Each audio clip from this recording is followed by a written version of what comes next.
is up, everyone, and welcome to the Super Bowl Spectacular Show brought to you by Moneyball Metrics. I am your host, Alpha Dog Bets, here with my guy, JD, and our guy, Jefe Picks. JD, over to you. It's great to see you, brother. How are you today?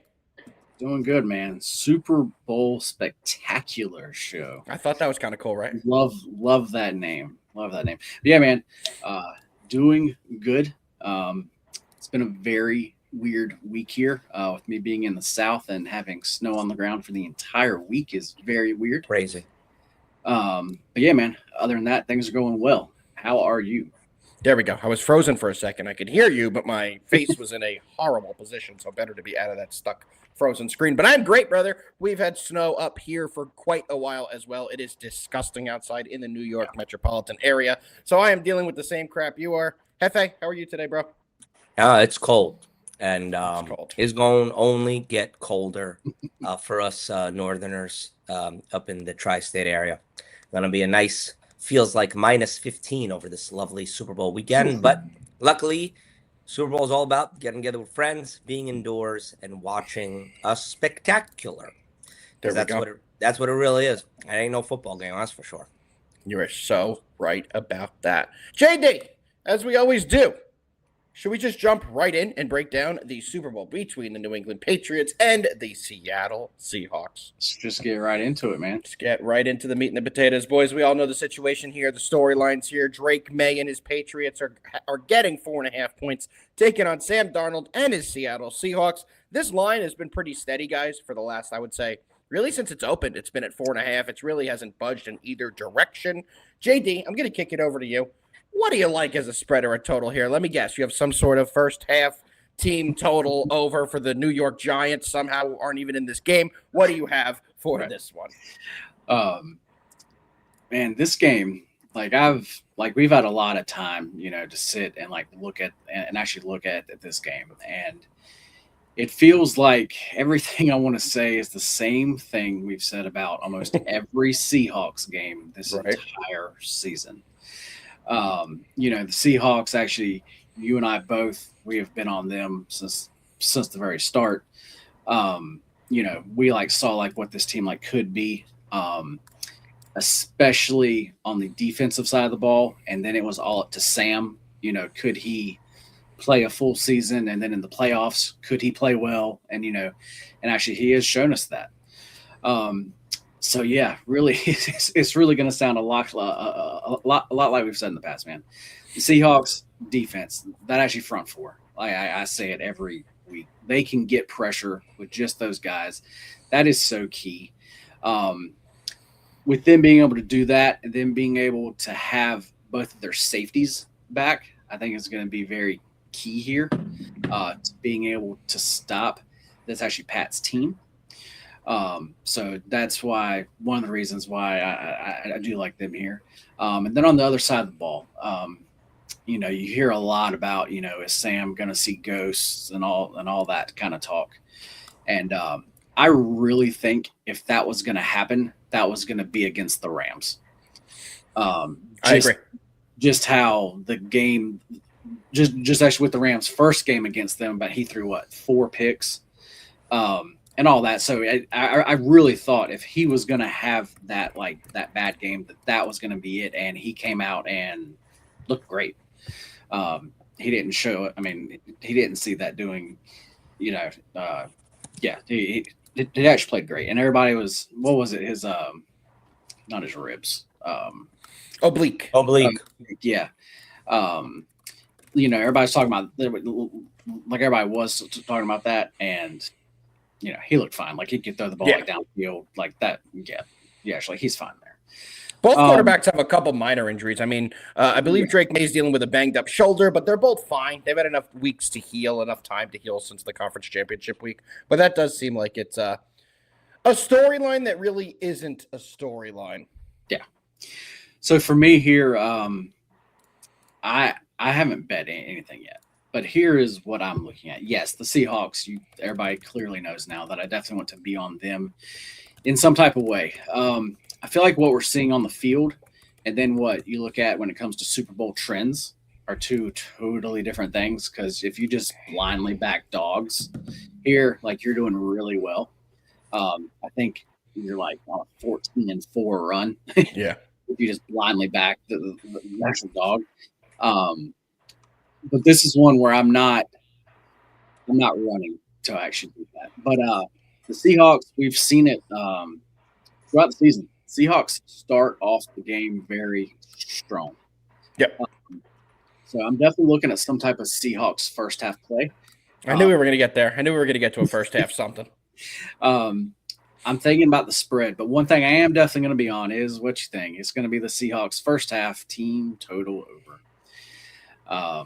Nailed it. I do think that they can get at least 13 points because if they get to 13 here, then actually that wins your actual bet.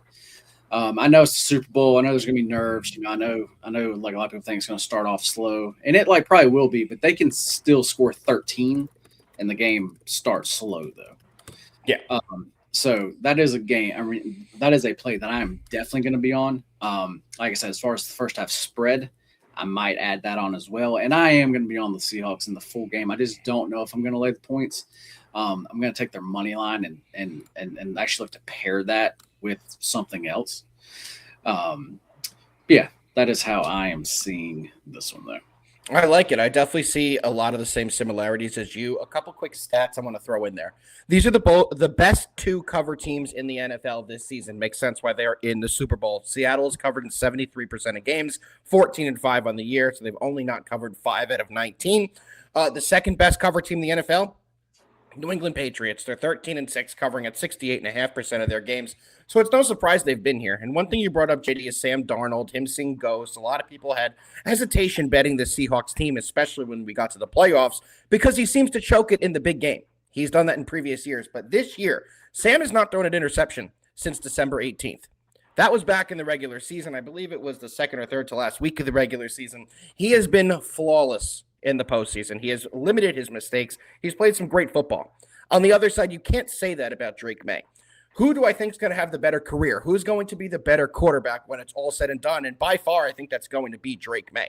But right now, in 2026, while Sam Darnold is playing at his peak and Drake May is still learning how to play in these big games that he really hasn't had a ton of experience in. Remember, this guy went to North Carolina. It's not like he was playing in the college football playoff. It's not like he had these monumental games. And he has struggled in the spotlight so far in the postseason. And I do think that will continue against the Seattle defense that, as you said, JD, has a fantastic front four. Their secondary, one of the best secondaries in football as well. They have veterans and young guys, and they're just filled with guys who can make plays in this game. And I think the big difference is going to actually be a Drake May turnover rather than a Sam Darnold turnover. Give me the Seahawks minus 4.5 for the full game. I think they have a big performance, and they bring home another Super Bowl to Seattle.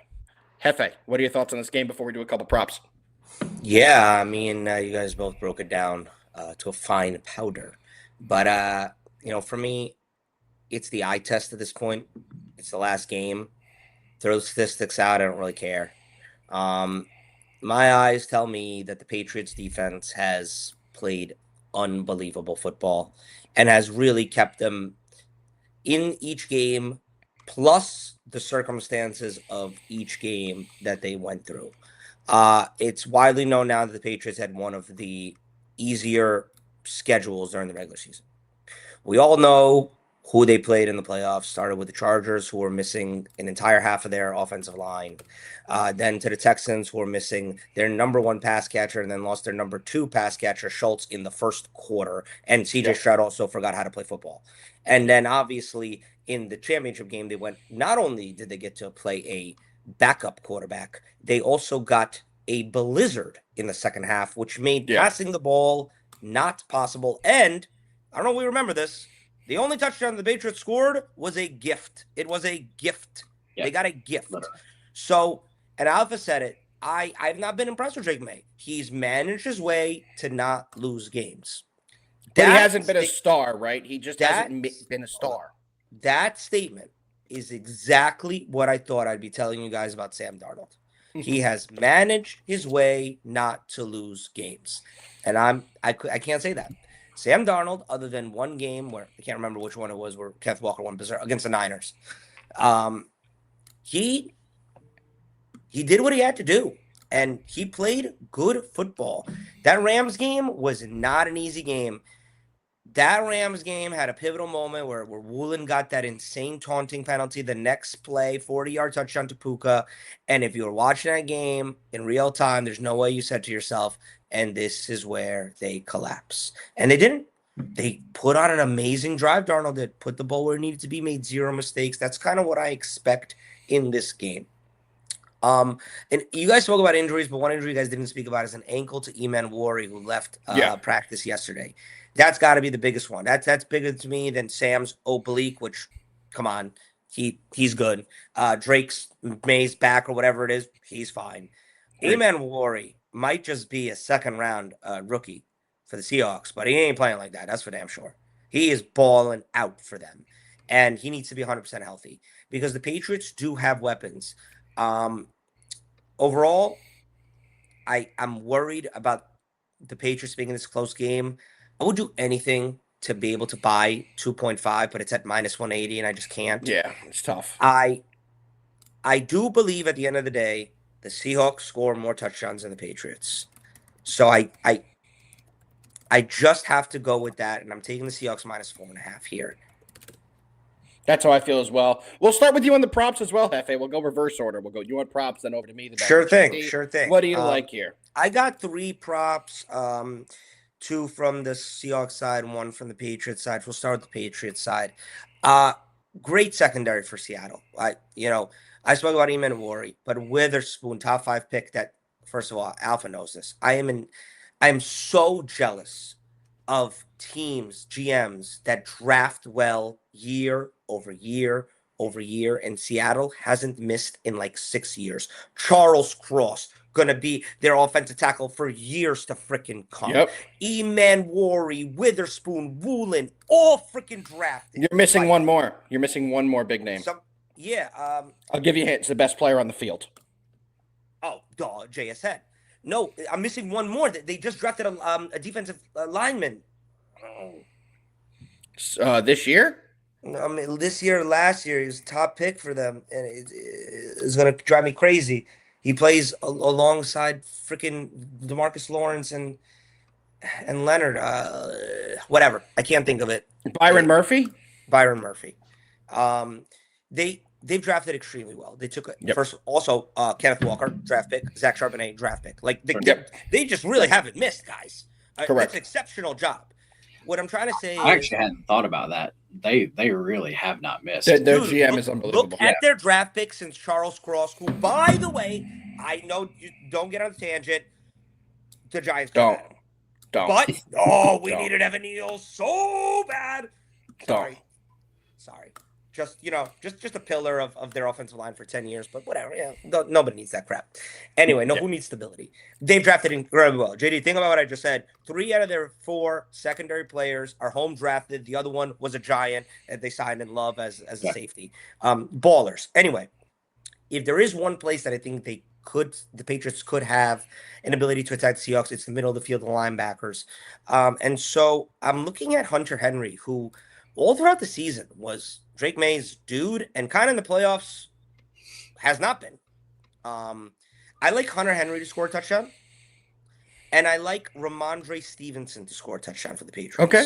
Stevenson is going to he had his fumble issues earlier in the year, but he's been solid for them late and in the playoffs, and I think Vrabel's going to trust him in that goal line situation if there is over the rookie Henderson. Not that it's not warranted, but I just think that's how it's going to go. On the Seahawks side, 2 things. My anytime touchdown, sticking with the tight ends, A.J. Barner.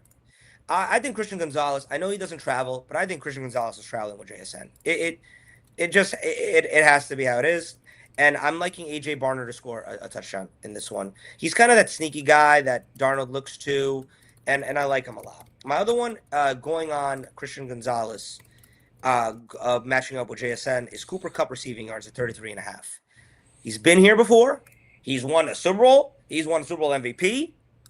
He knows what he's doing. He's going to Sam being like, trust me, I got you. 33.5 might seem low, but it's a Super Bowl, so throw all that out the window. We just need one, Coop. We just need one. Those are my 4 favorite props. There we go. I'll jump into mine. They're actually all correlating plays as well, believe it or not. I don't always give out correlating props, but I have correlating props for the Super Bowl, and they're all on the Seattle offensive side. JSN anytime touchdown. I know he'll be guarded by Gonzalez. Doesn't bother me.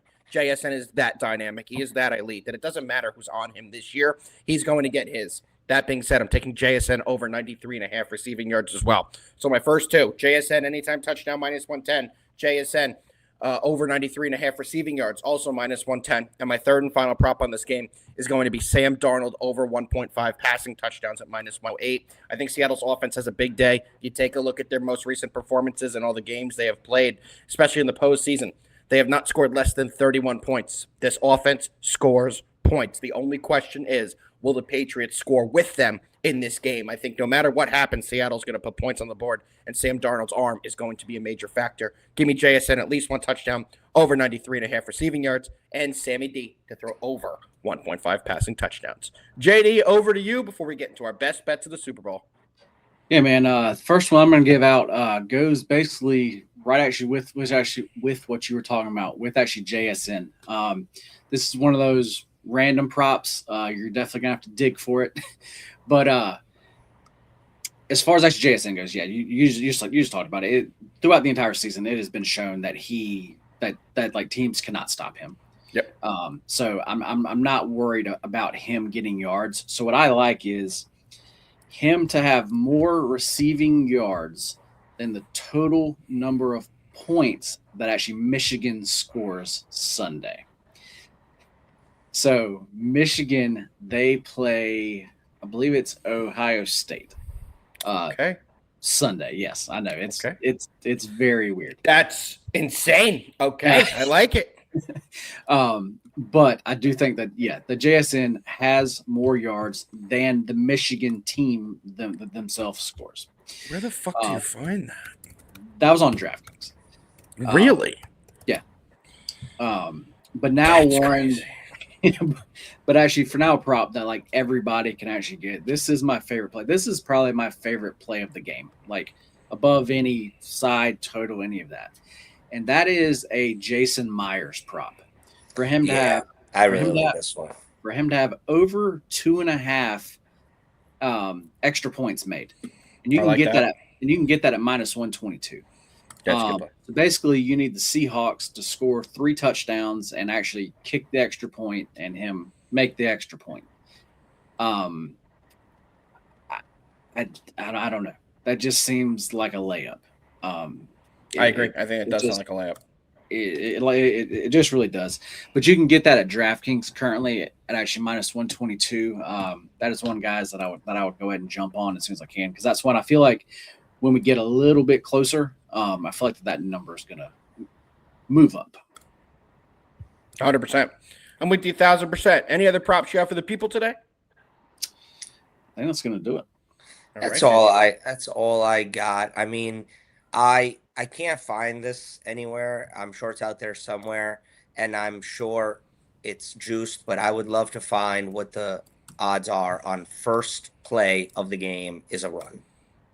I like we'll have those on prop sheets. I know you know all about the prop sheets. There'll be ways to take that. I think when we get closer, you'll be able to bet first play of the first drive when they know which team is getting the ball, but I'm not sure if you're going to be able to get that before that. Yeah, no, I mean, I don't care what. I literally couldn't care less. Patriots, Seahawks, doesn't matter to me. I want to bet that the first play of the Super Bowl is a run. Rush. I respect it. One of the things that I saw on now that you're saying that is actually for the Patriots' first drive to actually like be a punt, and you can get that at like minus 112. That was I like that. There's one that I just think the price is actually off on. I think that should be priced in like the 150 range. I would agree to that. Yeah. Then there's another one that I really like. All right, JD. Well, I think it's time we get into a little best bets. I'll let you transition us over there. Let's get into our Super Bowl spectacular show. Best bets of the 2026 Super Bowl. I will kick it off. I will give mine. You guys know this. I'm on the Seahawks minus the 4.5, my best bet in the game. And then my favorite prop, I'm going to go with JSN anytime touchdown. You can shut them down for a little bit, but you can't shut them down for the whole game. Those are my 2 best bets for this Super Bowl. We'll go to Jefe, and then we'll let JD close us out. Jefe, best bets. All right. So best bet, obviously, I'll take the Seahawks minus 4.5. And out of all the props that I gave out, I don't know why, man, but I'm loving my AJ Barner anytime touchdown. I don't know. I got no reason. It's in here, guys. It's in here. I feel it. I believe in it. There we go. All right. So Love over to JD to close us out. What do you got? Yep. My two favorite plays by far is the Seahawks first half team total over 12.5 points. And then the prop I just talked about, that Jason Myers over 2.5 extra points made. There. That is, we I want go. to say, I really, really, really like that one, the Jason. So do Myers I. So do I. Let me see if they have that on FanDuel real quick. I mean, and those odds kind of don't make sense to me because they're trying to say that the Seahawks are only going to score 2 touchdowns or whatever. He misses one, which, granted, we've seen probably this year more than ever. But it's San Francisco, right? Yeah, it's San Francisco. Weather, I'm assuming, is going to be perfectly fine. I believe the Seahawks score 3 touchdowns in this game one way or another. So do I. Yeah. I absolutely love it. I think that's a great play. They do not currently have it on FanDuel, but I'm sure they have it on DraftKings. If you guys can get that, I would take that as soon as possible. All right, JD. You want to do the thing where you close us out? It's been great doing the Super Bowl Spectacular. Any other props anyone wants to give out? Those are my main ones, but y'all know where you can find all 3 of us to get our full picks for the Super Bowl. JD, over to you. Yeah, man. It was definitely fun to be able to get together and actually do this to close out the NFL season. And I hope that everybody has a fun time watching this game. We're all gonna have bets. Try not to bet too much, guys, and actually make sure to still have fun. Because at the end of the day, there's what we're all doing. We're all gonna be together with friends, have some fun. But it is gonna be better when we fucking win. 100%. And as always, I haven't done this in a while, so I don't even know if my hand works. Carl. Yeah, you played well, but figure it out. There we go. Figure it out. We'll see you guys soon. All right, guys. Later.